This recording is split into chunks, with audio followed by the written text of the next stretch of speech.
has stories untold to share with you.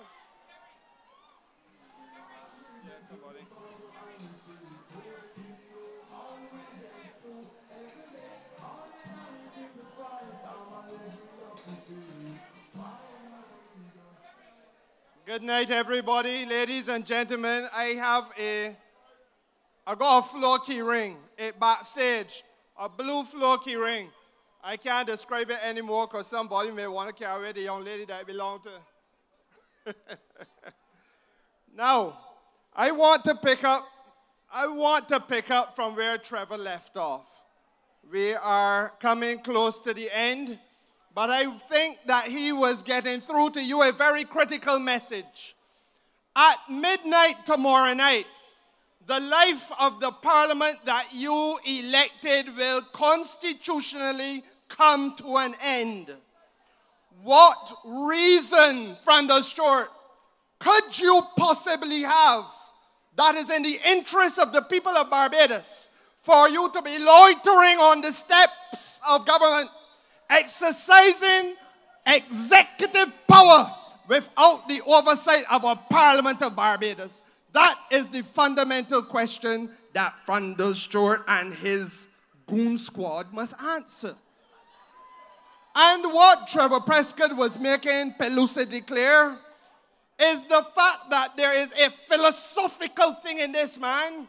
A philosophical commitment to the people of Barbados, born in the bowels of a man or a woman who comes to offer himself or herself some sense of philosophical commitment to decency and representation that would say to you, pause. If in 5 years I have no record to demonstrate, what am I humbugging the people for another 3 months? And in Franda Stewart's case, it is 10 years. And the danger, ladies and gentlemen, the grave danger in continuing in the way that Franda Stewart wants to continue is that without the oversight of the Parliament of Barbados, people who have executive authority can do some terrible things. They can commit this country to contractual relationships in which you find yourself paying out or losing out millions of dollars. And I want to remind you, because you know many of you have a short memory. It was in 1994 that the Democratic Labour Party enjoyed a prolonged period of time after the dissolution of Parliament. And during that period of time, lands were sold to Clico. You remember? And there was no property transfer tax. Wakefield Plantation, no property transfer tax. Do you remember? Clifton Hall Plantation, no property transfer tax. Do you remember? Pool, no property transfer tax. That supermarket at the bottom of Rendezvous Hill, Trimart, no property transfer tax.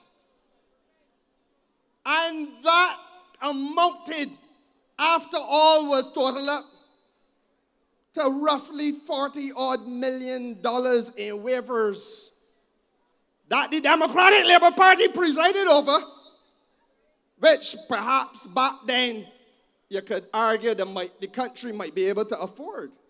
But tonight, Barbados can't afford it. But it is in their DNA, because in 2013, cost you less waivers after dissolution of Parliament. You remember? Carib Cable after dissolution of Parliament. So let us not pretend that this thing can't happen. And I must tell you, I abbreviated what happened back when Thompson was the finance minister. Because if memory serves me correctly, there was a thing called Bushy Park. They couldn't get it off the ground. But even though they couldn't get it off the ground, they still guaranteed waivers and tax concessions after the dissolution of Parliament. And now I start to talk about Bushy Park. You know, in my constituency, there's a place called Sandy Lane. and they get some too. So the Democratic Labour Party, ladies and gentlemen, have no difficulty in doing deals after closing time. And they like to now ask the question, what would we do differently if we were given the opportunity, and indeed when we are given the opportunity to assume the reins of government in this country again? We will put an end to this thing called entering into contracts, signing off on contracts after Parliament has dissolved. And we got to do it when, by now, I am assuming most of you, if not all of you, have had a chance to read through the the Public Accounts Committee report. I presume you have read it. Have you read it? You haven't? But it's all about the internet. I might want to go stop going on the internet at night to see who living with who. When I go stop going on the internet at night, who got who having unnatural relations with who. Left out that. There's substantive things before the country, man. You have to familiarize yourself with what's happening in Barbados. So I beg you, please, familiarize yourself, because we are going to talk you through the thing, but you got to understand what it is we're talking about. Questions were asked of the Prime Minister of this country last Sunday in St. Thomas by Mayor Motley. You know, he ain't answered one yet. He intends, according to him, to campaign on the explanation of Mayor Motley. His words, not mine. He told Barbados that he will explain Mayor Motley. Why I know the woman need to explain it? She get up here tonight and explain herself very good to me. Better than he can, in language that all of us could understand. And from the short wants not to explain the massive failing of his government, the multiple failures and disappointments of his government, but he wants to explain Mayor Motley. But what I want from the short to explain is what is his position on the things that are floating around Barbados with respect to the Public Accounts Committee. He has now had a week of silence. I admit that he went to say farewell to his friends in Kerrie, but he is back now. That farewell tour is over. He is scheduled to go to the Commonwealth to say farewell to the Commonwealth ministers, but that too will come to an end. But he has a duty to talk to us about the Public Accounts Committee, because the question was asked whether or not it is correct that a minister of the Crown signed off on a piece of paper committing the government of Barbados to pay $10 million more for the property that is called the Grotto. $10 million more than it was originally expected to cost. And that signature was done without the prior consultation of the Cabinet of Barbados. So from the short, what kind of pappy show are you running? Either you're going to come to the country and say, that never happened, and I suspect you can't, or you're going to come and explain how it is that one of your ministers can bind the government of Barbados when the government of Barbados must, as a cabinet, make certain decisions. Because it ain't none of them minister piggy bank that we're talking about. This is the public's purse, your interest and mine. Are you with me? Are you with me? And the same friend of short has to explain whether or not it is correct that another one of his ministers, because you know, a little while ago, Oinafa said they behave like wild boys. You can count them out one after one after one. Another one decided that he is going to unilaterally, a fancy word meaning by himself, by he won. He signed piece of paper and took it, according to what I hear, in the hands of a chairman of the National Housing Corporation. From the short, did that happen?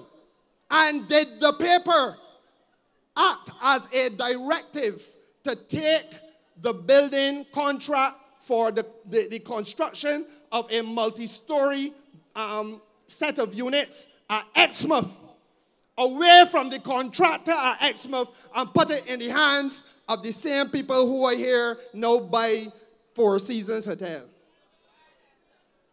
From the short, did it happen or not?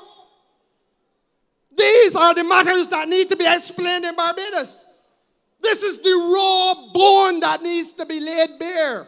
How did the government of Barbados govern? That's what the issue is about. And as we go into an election, my friends, night after night after night and week after week, and howsoever long, because I know that his plan is to hold it. He's a superstitious fella. He won't go down to the 28th for May because everybody beat St. John on the 28th for May. But the fact of the matter remains that the issue of the abuse of the public purse, the issue of thieving, the issue of carrying away people's money, those issues were not alive and well back in 1986.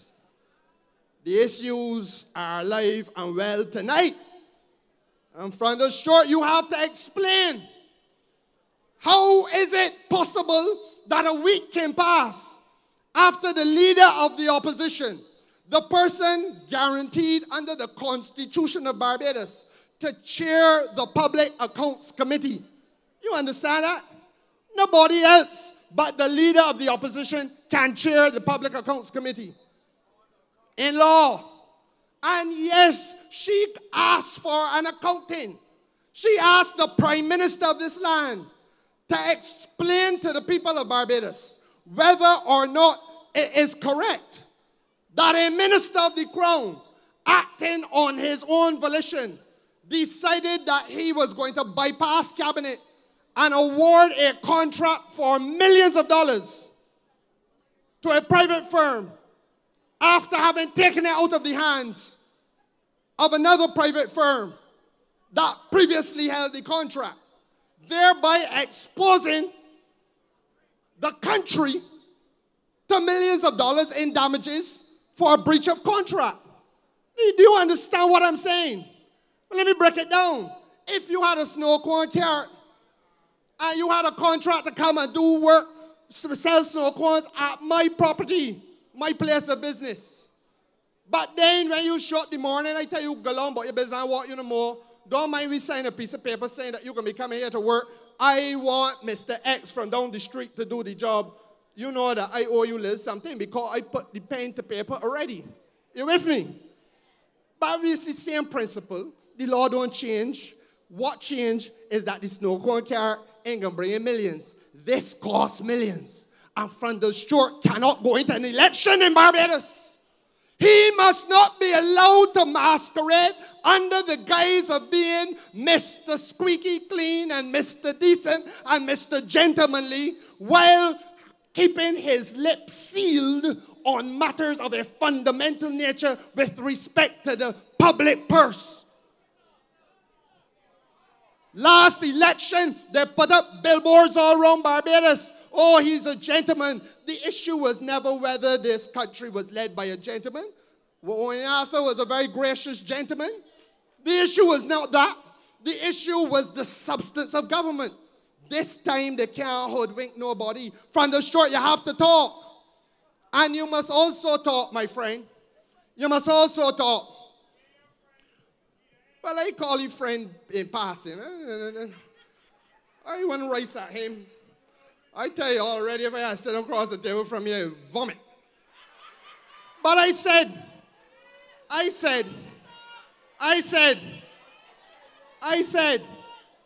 that there is more that From the Short must explain. Because From the Short, as Trevor Prescott was telling you, as Trevor Prescott was just telling you, must recognize that where the pain is in this country, where the pain resides in Barbados, is in the belly of the working class of Barbados. The people who get sent home, the people who get put on short week, the people whose homes have been repossessed, the people who can't pay a mortgage, the people who lost half of the reverse tax credit, and do not for a moment believe that Chris Sinclair will get you back when he say we get you back, because Chris Sinclair is on record as saying the VAT will move back from 17.5% to 15%. Several years have passed. It has not happened. If he lied to you about that, he will lie to you about anything else. Don't get tired. The issue is for Francis Short to explain, not me and Motley, but Francis Short, explain what happened at the National Housing Corporation with respect to land at Lancaster in my constituency, Button and Borden, St. Andrew, and St. James North. Approximately on the square footage, the footprint of where Shafet is at Lancaster. Y'all have seen Shafet at Lancaster? Well, you know what part I'm talking about then. Land was transferred, ladies and gentlemen, as I understand it. But I want Francis Short to confirm it. I want Francis Short to tell this country whether the board, after consultation with the appropriate professionals, came to the conclusion that the value of that land was $65 a square foot. And if so, is it correct to say that one of Francis Short's ministers determined, don't worry about the $65 that the National Housing would transfer the land for per square foot. Don't worry about $65 a square foot. 35 would suffice. Now, this is the NHC that brought you. This is the NHC that is $125 million in debt tonight. So, Francis Short, it is relevant. It doesn't matter that you can remain mute about. It doesn't matter that you can sit down as though your tongue is cleaved to the roof of your mouth about. Francis Short, is it correct or not that land that was supposed to be transferred and could have been transferred at $65 a square foot was in fact transferred at $30 a square foot less? And if so, is it correct to say that the National Housing Corporation lost $968,000 on that deal? In whose interests were they governing, Francis Short? And who is to be held accountable for this? Well, it can't end there. Let me tell you all something. I, according to my watch, have 5 minutes to 11.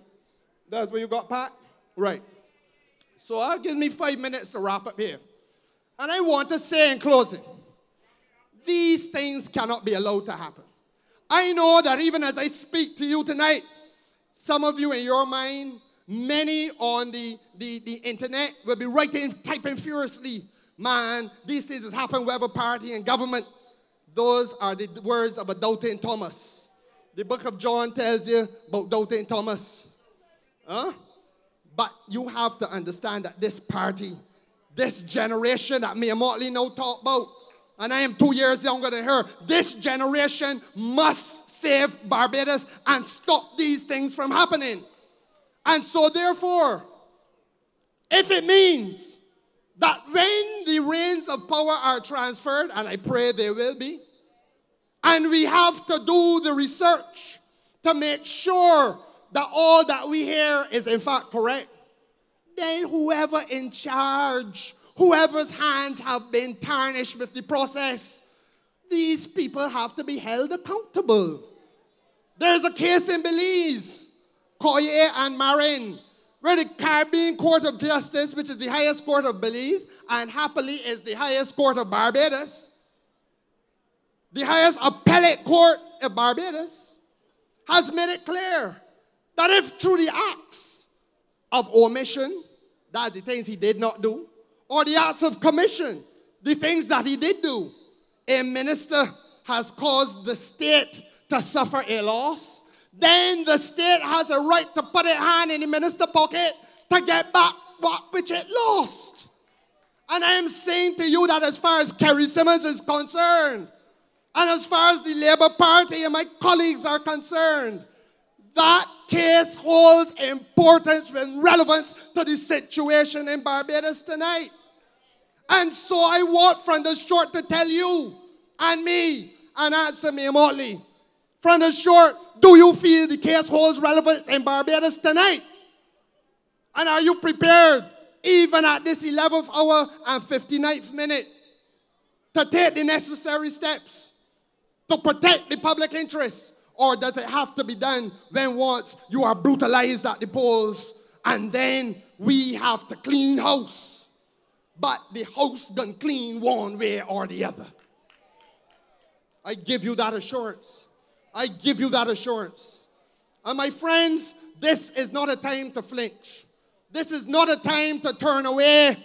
This is a time to be robust and strong. The Prime Minister of Barbados intends to test the capacity of this country in terms of its patience, in terms of its tolerance, in terms of its ability to consume and absorb a phenomenal amount of expenditure by the government at a time when the country can't find the money. And then, when all said and done, somebody got to pay back. It's like the philosophy in the song, drink, drink, somebody can pay. That is the recklessness of the man. There is no servant of the people at the helm of government. Frondel Stewart is acting like an adversary of the people. And I say to you tonight as you wend your way home, this Labour Party will stand in the breach if it is for 3 weeks, if it is for 3 months. We will stand in the breach, and night after night, we will stand in the defense of the people of Barbados, because that $900,000 that may well be unaccounted for at the National Housing Corporation could have sent your children to university, could have saved you from having to pay to go to university. The $10 million at the grotto could have sent your children to university, could have saved you from having to pay for your children to go to university. And they ask how it is that you will be able to get children to go to university again. You clean up the mess, put an end to the nastiness that is passing itself off as government in Barbados. Does that make sense to you? Ladies and gentlemen, we will continue this later. Good night. God bless you. Travel home safely.